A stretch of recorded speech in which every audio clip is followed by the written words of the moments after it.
தங்களின் அடிப்படை உரிமைகளை நிறைவேற்றக் கோரி அரசுக்கு எதிராக கண்டன ஆர்ப்பாட்டம் நடத்தப் போவதாக இருளர் அமைப்பு அறிவித்துள்ளது.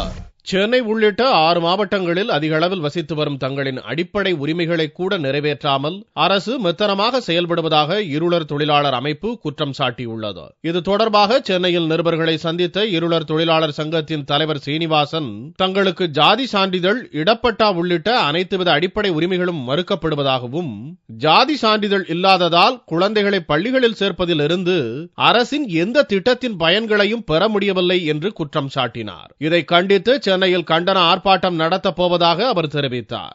அடிப்படை வசதிகள் என்று சொல்லும் போது எங்களுக்கு எந்த ஒரு வசதிகளை சேர்றதே கிடையாது.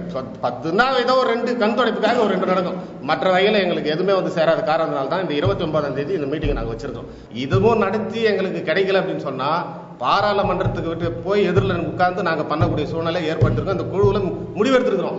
எங்களுக்கு இந்த 2-3 மாசத்துக்குள்ள எங்களுக்கு சரியான ஒரு பதில் கிடைக்கலன்னா அங்கேயும் இந்த பல மாவட்டங்கள் இருக்கிறவங்க அங்க டெல்லி போறதா இருக்கும். தங்கள் பகுதியில் மக்கள் தொகை கணக்கெடுப்பு பணியை கூட அரசு நடத்தவில்லை என்றும் இருளர் தொழிலாளர் சங்கம் குற்றம் சாட்டியுள்ளது.